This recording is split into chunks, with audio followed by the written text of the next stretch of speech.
로마서 강해인데 1번 인사를 1절부터 7절까지 해요. 근데 자, 우리 1절만 읽읍시다. 시작. 예수 그리스도의 종 바울은 사도로 부르심을 받아 하나님의 복음을 위하여 택정함을 입었으니. 네, 이건 앞으로 공부할 건데 그래도 이제 송신자는 누구예요? 보낸 사람은? 예수 그리스도의 종 바울. 예수 그리스도의 종 바울이래.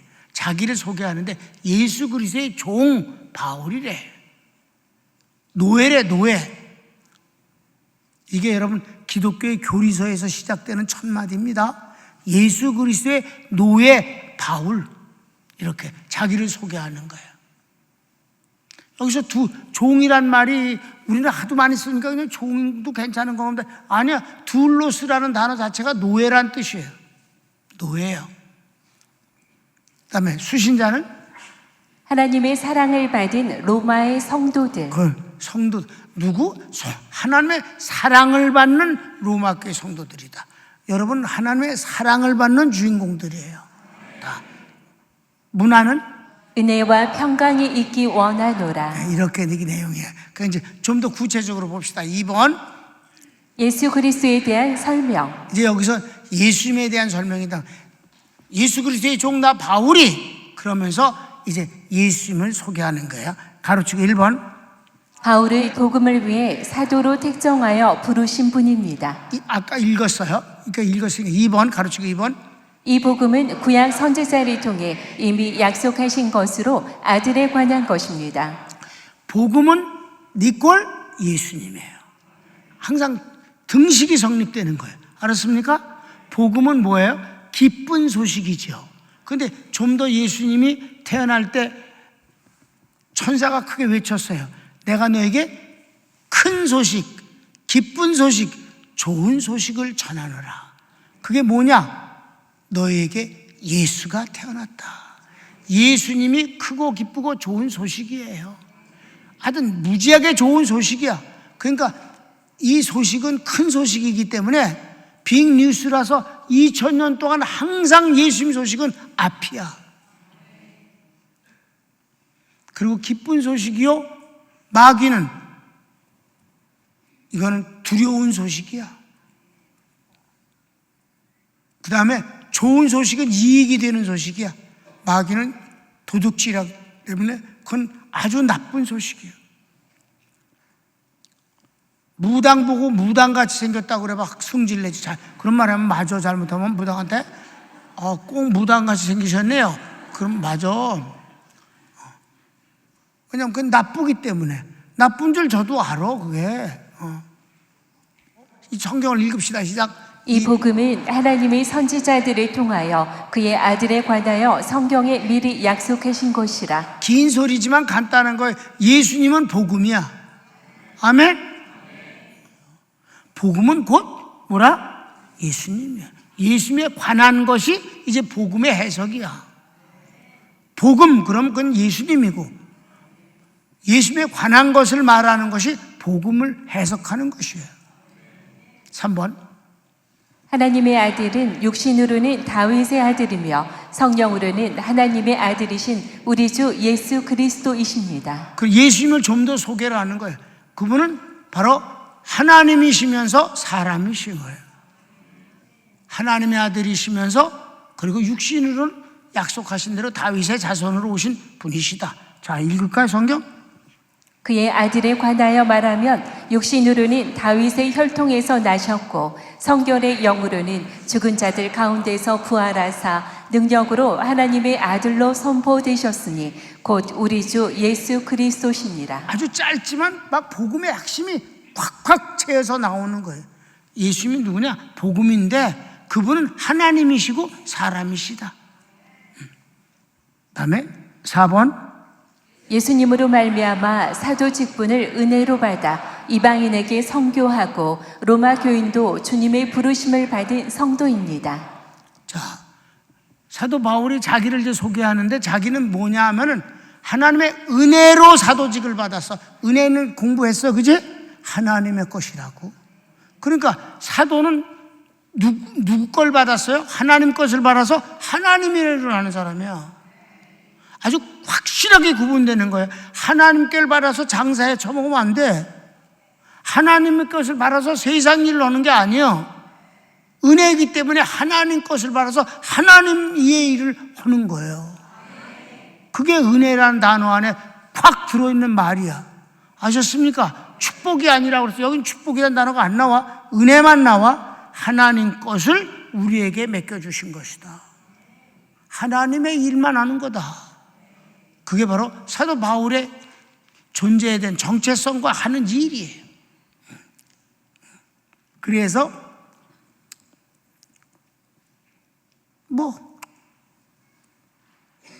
내용은 그럼 하나님의 일을 어떻게 하는데, 다른 사람들은 유대인에게 복음을 전하지만 바울은 이방인에게 복음을 전하는 사람.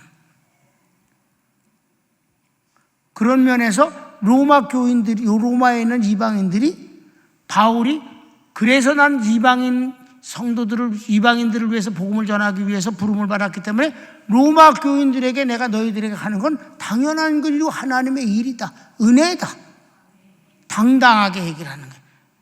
나 하나님이 너희들에게 보내준 사도야. 사도가 무슨 뜻이에요? 보냄을 받은 자라는 뜻이에요. 아포스톨로스, 하나님으로부터 보냄을 받은 자다. 그래. 은혜와 평강 있을지어다. 이거보다 더 큰 축복의 인사는 없습니다. 하나님의 것이 여러분에게 충만하길 바라고, 그 뒤엔 하나님이 내 편 되고 네가 하나님 편 되어서 형통한 삶을 살기를 원한다. 평강의 복을 받아라. 아멘. 시작. 로마 교회의 방문의 목적. 방문의 목적. 왜 가느냐? 아니 이제 가지도 않으면서 아직 갈 때 안정 멀었어요. 가고 싶을 뿐이야. 아주 가고 싶어서 환장을 하는 거예요. 그래서 1번, 로마 교회 방문의 목적은 신령한 인사를 나누어 주기 위함입니다. 여기서 신령이라는 단어가 잘못된 거예요. 다시 성령의 은사. 본문이 그냥 신령이라고 말했기 때문에 내가 거기다 쓴 건데, 사실은 신령이란 단어는 성령입니다. 신령이 뭐야? 신령은 점쟁이를 보고 신령하다 그래. 그 점쟁이 신령하다고. 성령의 성령. 성령의 은사를 나누어 주기 위함입니다. 여러분, 은혜의 내용이 뭐라 그랬어요? 말씀과 성령 은사 10가지 뿐이라고. 그것만 넘치면 된다고. 그러면 세상을 이긴 자가 되는 거예요. 누굴 만나도 자신이 있는 거고. 시작. 예수님이 오신 목적. 그래, 목적. 자, 읽읍시다. 로마서 1장 8절 시작. 먼저 내가 예수 그리스도로 말미암아 너희 모든 사람에 관하여 내 하나님께 감사함은 너희 믿음이 온 세상에 전파됨이로다. 계속. 내가 그의 아들의 복음 안에서 내 심령으로 섬기는 하나님이 나의 증인이 되시거니와 항상 내 기도에 쉬지 않고 너희를 말하며 어떻게 하든지 이제 하나님의 뜻 안에서 너희에게로 나아갈 좋은 길 얻기를 구하노라. 내가 너희 보기를 간절히 원하는 것은 어떤 신령한 인사를 너희에게 나누어 주어 너희를 견고하게 하려 함이니, 이는 곧 내가 너희 가운데서 너희와 나의 믿음으로 말미암아 피차 안위함을 얻으려 함이라. 얼마나 좋은 말인지 몰라요.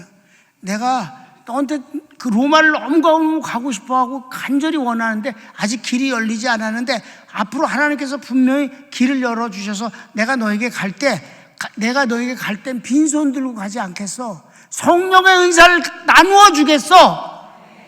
나누어 주겠다는 당당함이야, 여러분. 나누어 주겠다는 당당함. 그래서 예수님은 어떤 분이에요? 요한복음 10장 10절 시작. 도둑이 오는 것은 도둑질하고 죽이고 멸망시키려는 것뿐이요 내가 온 것은 양으로 생명을 얻게 하고 더 풍성히 얻게 하려는 것이라. 아멘. 여러분, 나는 마귀의 종이 아니고 예수님의 종이 된 것이 너무 좋아. 넘치는 하나님의 은혜를 나누어 줄 수 있는 입장이고, 그걸 위임받았잖아. 이미 내가 내게 더러운 귀신을 쫓아내며 모든 병을 고치는 권능을 주었고, 또 네가 어디 가든지 축복을 보면 그 축복이 그가 합당만 하면 그대로 임하는 축복권을 주었다. 얼마나 좋은가. 이걸 내가 어찌 안 써먹겠는가. 그게 바로 신년 축복 신방 아닙니까? 그걸 써먹었더니 세월이 흘렀더니 어떻게 됐습니까? 여러분이 주인공이고 증인이 아닙니까?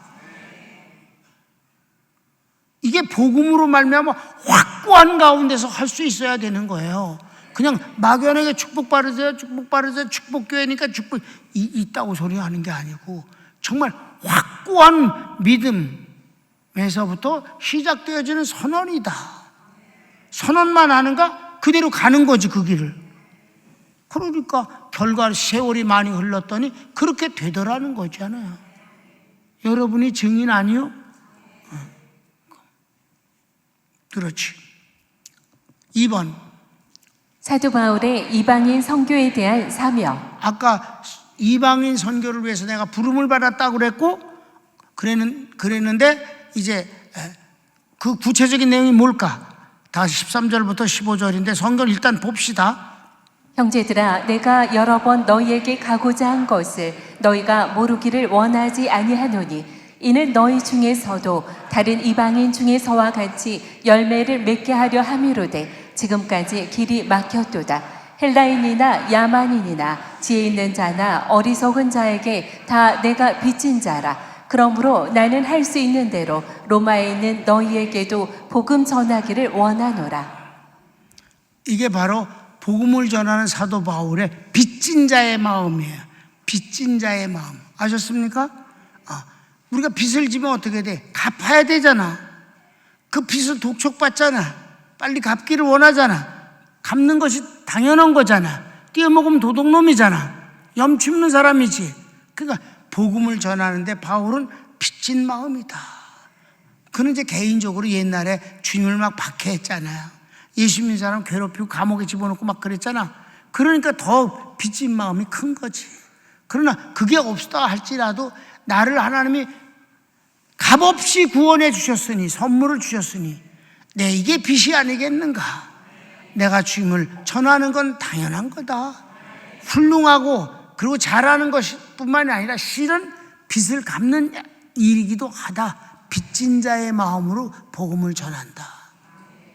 빚진 자가 빚을 빨리 갚고 싶어서 간절한 것처럼 그 간절함으로 이렇게 복음을 전한다는 거잖아요. 여러분이 살아가는 사람을 봤을 때 여러분이 누군가가 여러분에게 복음 전하지 않았어? 누군가 나에게 복음 전했기 때문에 예수 믿지 않았어? 그건 빚이야. 그러니까 나도 빚을 갚아야지 남에게. 그럼 그 사람도 빚을 지었으니까 그 사람이 또 빚을 갚기 위해서 복음을 전하고 이런 거지. 다 같이 빚진 자의 마음. 난 여러분 처음부터 예수 믿었냐고. 뱃속부터 누군가가 전해서 믿었지 않아. 그러니까 빚졌잖아 그만큼. 그러니까 복음을 전하자 하는 거예요.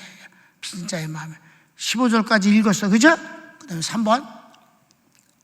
복음을 부끄러워하지 않는 사도 바울. 이게 또 사도 바울의 자세.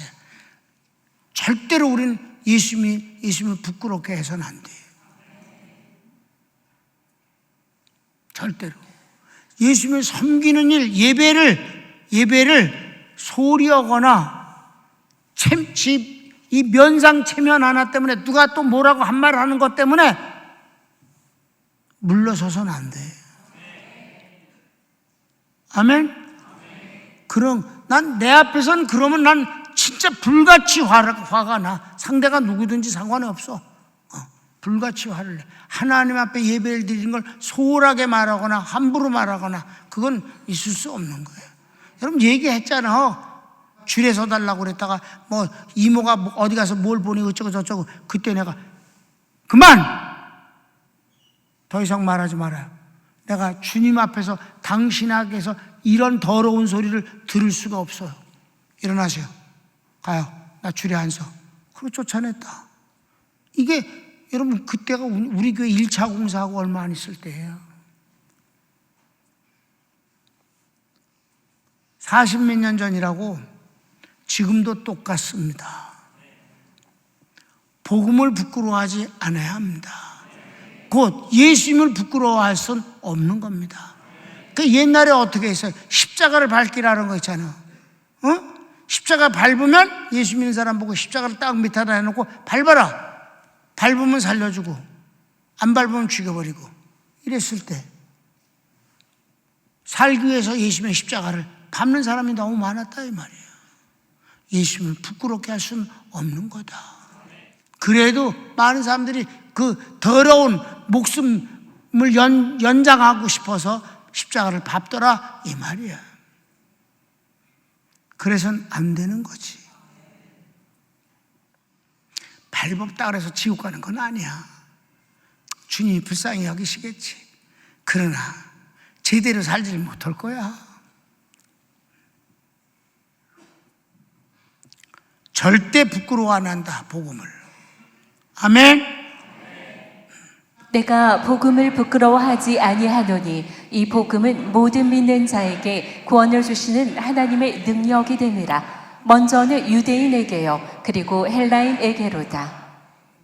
구원을 주시는 능력이 복음이니까. 구원보다 더 큰 건 없잖아. 천국 가는 건데 지옥을 뭐 안 가게 해주는 건데. 그래 안 그래? 그러니까 복음. 그래서 1번 로마인은 권력을, 헬라인은 문화를, 유대인은 종교를 자랑할 때입니다. 2번 계속 2번 왜냐? 보자. 복음은 믿는 자에게 구원을 주시는 하나님의 능력이기 때문입니다. 그렇습니다. 동그라미 1번. 능력은 하나님으로부터 오는 초인적 능력입니다. 그 다음에 2번 구원은 개인의 육적 재해로부터 민족적 구원, 예수 그리스도로 말미암은 하나님의 심판으로부터 구원입니다. 시작은 유대인으로부터 이방인에게, 마지막은 다시 유대인으로 끝납니다. 우리 요한계시록을 공부해서 7년 대하는 유대인의 구원에 관한 말씀이라고 이미 공부했어요. 그렇죠? 그 다음에 마지막 4번 복음에 나타나는 하나님의 의. 복음에는 이제 복음 예수님이에요. 예수님의 지금까지 공부하는 건 뭐예요? 유익함, 능력. 요번에 마지막은 하나님의 의예요. 의, 하나님의 의. 그래서 하나님의 의니까 의는 사람에게 있어 없어요? 의는 없나니 한 사람도 없다. 아멘. 여기서 의는 하나님 거예요. 은혜가 뭐라 그래서 하나님 걸 우리에게 주시는 거. 여기서 의는 하나님의 의를 우리에게 주시는 걸, 이걸 복음에 나서 나타나는 하나님의 의란 뜻이에요. 아멘. 그래서 예수님을 믿으면 하나님이 우리에게 뭐라고 인정을 하시는 거예요? 의인이라고 법정에서 두드리신다 이 말이에요. 너는 의인이니라. 꽝꽝꽝. 한 번 의인이라고 칭하였으면 번복될 수가 없어요. 하나님이 의로 여기셨으니 번복할 수 없느니라. 그래서 우리가 의화가 된 게 아니에요. 예수 믿어도 죄 지어 안 지어? 짓잖아. 지어. 어쩔 수 없어. 죄성 때문에 죄를 지어. 그런데도 불구하고 하나님은 우리를 뭐라고 부르셔? 의인이라고 불러주셔. 이걸 가리켜서 하나님의 법정에서 선언했다. 그래서 칭의라 그래. 의인이라 칭하신다.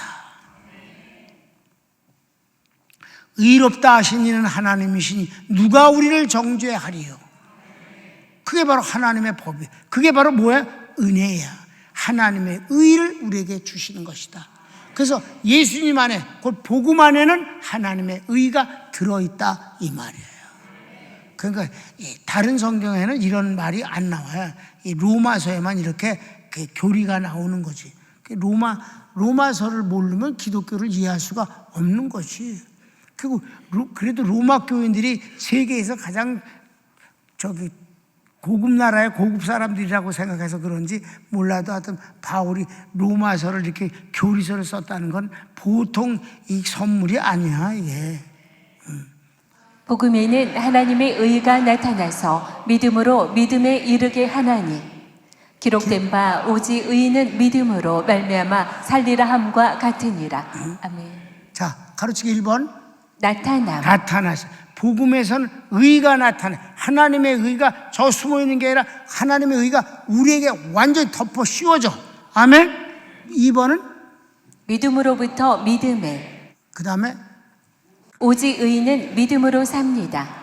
우리는 의인은 뭘로 살아? 믿음으로 살아. 그 믿음 누구 믿음이야? 하나님의 믿음. 하나님을 믿으라는 말 배웠죠? 에케테 피스틴 데우, 하나님의 믿음을 내가 가지라. 그러니까 은혜는 내게 하나도 없어. 다 하나님 거 갖고 사는 걸 은혜라고 그러는 거예요. 그런데 이제 여기까지만 오늘 공부하는데, 내가 아주 막 한숨이 쥐어지면서 우리 선교사님들한테 공부할 때, 요즘 신학이 전부 어떻게 바뀌었냐? 인본주의로 바뀌어요. 하나님을 슬쩍 밀어놓고 거기에 멋진 인간을 만들어요. 여러분, 복음에는 두 가지가 있는데, 근본 진리와 교훈 진리라는 게 있어요. 근데 교훈 진리와 근본 진리가 서로 상충되는 때가 있어요. 그럴 때는 근본 진리는 언제나 근본 진리 안에 들어와서 이해하면 되는 거예요. 아멘? 근본 진리는 아무도 못 건드리는 거예요. 이건 영원한 거예요. 주님이 내가 진실로 너에게 이르노니라고 말씀하실 때 그 뒤에 나오는 것은 다 근본 진리입니다. 그런데 이 근본 진리를 해석하고 생활화하기 위해서는 우리에게 요구하고 있는 윤리적인 것이 있고 교훈이 있어요. 내가 예를 들어서 그런 말 하잖아. 막 살인 강도가 있어. 이놈이 안 잡혀. 어제도 밤에 누구 찔러 죽이더니, 여기서 죽이더니, 그 다음에 또 저기서 찔러 죽이고 안 잡히는 거야. 그럼 부모가 자식들한테 걱정이 돼, 안 돼? 밤에 댕기지 마라. 요즘 살인 강도가 그렇게 사람을 죽이니까 밤에 댕기지 마. 이거는 근본 진리야, 교훈 진리야? 교훈 진리야. 그 강도를 만나고 싶어서 밤새 돌아다녔더니 못 만나. 하루만 댕기는 게 아니라 막 한 달을 댕겨도 못 만나. 그렇게 주여 빨리 만나게 해주셔서 안 만나? 이게 교훈 진리야. 교훈 진리는 근본 진리 안에서 해석되는 거라고. 상충됐을 때 언제나 그렇습니다. 알았습니까? 그런데 여러분, 근본 진리는 딱딱하고 신비하고 무서워. 내가 이해하기 너무 어려워. 믿습니까? 내가 진실로 너에게는 내 말을 듣고 나를 보내신 아버지를 믿는 자는 영생을 얻었고 심판에 이르지 아니하는 사망에서 생명으로 옮겼느니라. 이게 근본 진리야. 내가 진실을 나왔어. 내가 진실을 너에게는 나는 부활이요 생명이니 나를 믿는 자는 죽어도 살겠고 살아서 나를 믿는 자는 영원히 죽지 아니하리니 이것을 내가 믿느냐? 어려워. 근본 진리는 하나님 높이에서 하나님의 시선에 하나님의 입으로 나오는 말씀이라서 인간이 이해하기는 쉽지가 않아요. 그렇습니까? 그러니까 근본 진리를 요즘 신학자들이 어떤 짓거리를 하냐? 목사님들이 설교할 때 어떻게 하느냐? 근본 진리를 딱 화장을 해. 근사한 언어를 가지고 옷을 입혀. 그래갖고 근사한 인본주의를 말하면 예수님이 하나님이라는 건 지워지고 아주 근사한 인간으로 만들어져. 알았습니까? 너무 근사한 젠틀맨이 나온다 이 말이야. 근본 진리를 인본 진리로 만들어서 교훈 진리로 만들어서 근사하고 멋진 말을 만들어낸다 이 말이에요. 주님이 바다를 잔잔하라. 잔잔한 거, 풍랑이 잔잔한 거 근본 진리야. 믿습니까? 여기서 뭘 우리는 깨달아야 돼? 하나님이 창조주이시고 바다와 그리고 바람도 섭리하시는 분이시다. 이게 근본 진리 해석이야. 근데 그렇게 안 해. 풍랑을 잔잔케 하시는 우리의 인생을 살아갈 때 풍랑을 만날 때도 주님이 잔잔케 해주심으로 우리를 평안케 하신다. 교훈 진리로 만드는데 그 말이 더 잘 다가와. 근사해. 감동이 돼. 알았습니까? 하나님은 바다를 잔잔케 하셨지 우리 풍랑을 잔잔케 하신, 우리 인생을 잔잔케 하신 게 아니요. 그런데 그렇게 끌어다가 만든다 이 말이에요. 전부 다. 병 고치시는 거, 주님이 그렇게 병 고치신 건 지금도 우리의 연약함을 돌보시는 주님의 사랑의 마음이다. 마음까지만 말을 해. 주님은 지금도 병을 고치시는 분이야. 근본 진리를 화장지를 해가지고 근사한 인본주의로 만들고 예수님을 멋진 인간으로 만들어서 닮자고 그런다고. 우린 닮을 수가 없어. 아주 발칙한 소리야. DNA가 달라. 예수님은 하나님이시고 우린 인간이고 그분은 죄가 없으셔. 우리는 죄투성이야. 닮을 수가 없어. 아무리 몸부림을 쳐도 못 닮아. 우린 그냥 그분의 뒤를 따라갈 뿐이야. 인간으로 오셨지 그분은 하나님이시잖아. 하나님이 인간 되어 오신 분이시지. 본질은 여전히 하나님이시지. 하나님을 하나님으로 놔둬야 된다 이 말이야. 평강교회는 이 복음을 그대로 전하는 곳입니다. 여러분 그 축복을 여러분이 알고 있어야 돼요. 복음을. 그래서 복음에는 하나님의 능력, 하나님의 의가 나타나는 거고, 복음을 바른 자는 복음의 빚진 자가 되는 것이고, 그분은 하나님이시고 또한 다윗의 자손으로 오신 인간 예수님이 오신 우리를 구원하러 오신 사람이시다. 이래야지. 사람만 강조해갖고 하나님을 지워버리는, 그러면 기독교는 교훈 종교가 될 뿐이에요. 윤리 종교가 될 뿐이다. 윤리에 무슨 천국이 있어? 윤리에 무슨 지옥이 있어? 지옥은 근본 진리입니다. 천국 근본 진리오시다. 그럼 사랑하는 여러분, 우리가 교리서가 좀 딱딱하긴 해도 내가 여러분이 딱딱하게 느끼지 않게 재미나게 열심히 할 겁니다. 근데 우리가 이미 다 알고 이미 소유한 내용들이에요. 바로 예수님은 복음이다. 이 복음 안엔 말도 못하는 것들이 들어있다. 기쁜 소식이고 이익이 되는 좋은 소식이고 그리고 큰 소식인데 영원히, 그리고 이 복음은 곧 예수님이다. 그리고 이 복음 안에는 능력이 들어있고 이 복음 안에는 바로 하나님의 의가 있는데 이걸 다 우리에게 주셨다. 그게 은혜다. 여러분 절대로 하나님의 이 최고의 고급 진리인 근본 진리를 교훈화시키려고 하는 발칙한 짓들에 속지 않기를 바랍니다. 다 같이 주여 한번 부르기도 합시다. 주여, 사랑하는 주님 감사합니다.